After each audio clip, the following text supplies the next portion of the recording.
Hello, അസ്സലാമു അലൈക്കും. എന്താണ് എല്ലാവരും വിശേഷം? എല്ലാവർക്കും സുഖമല്ലേ? നമുക്ക് ഒരു പാൽപ്പുട്ട് ഉണ്ടാക്കാം. അതെങ്ങനെ തയ്യാറാക്കണമെന്ന് നോക്കാം.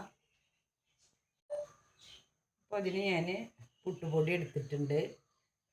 അപ്പോൾ അത് നമുക്ക് നനച്ച് കൊടുക്കണം. നമ്മുടെ പുട്ടുപൊടി നനച്ച് വെച്ചിട്ടുണ്ട്. ഇനി നമുക്ക് അതിലേക്ക് പാൽപ്പൊടി ഇട്ട് കൊടുക്കാം. നമ്മൾ പാൽപ്പൊടിക്ക് പകരം പാലും എടുത്തിട്ട് നനച്ച് കൊടുക്കട്ടോ. പാലാണ് എടുക്കുന്നത് എന്ന് വിചാരിച്ചാൽ വെള്ളത്തിന് പകരം പാൽ കൊണ്ട് പുട്ടുപൊടി നനച്ച് കൊടുത്താൽ മതി.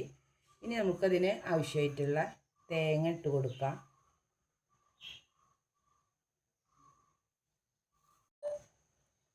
ഇനി ക്യാരറ്റ്, ചീകി വെച്ചിട്ടുള്ള ക്യാരറ്റ്,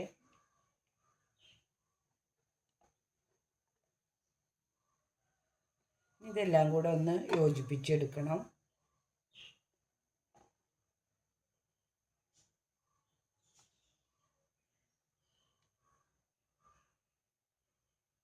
ഞാനിന്ന് പുട്ടുണ്ടാക്കുന്നത് കുറ്റിയിലല്ല കേട്ടോ.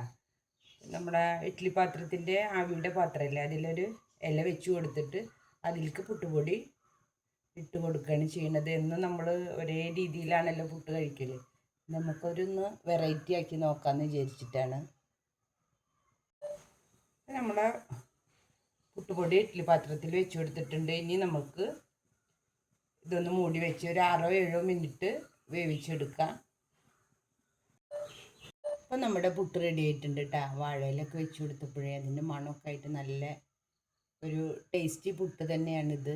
നിറച്ച് കൊടുക്കൊന്നും വേണ്ടല്ലോ, നമുക്ക് പെട്ടെന്ന് റെഡിയാക്കി എടുക്കുകയും ചെയ്യാം.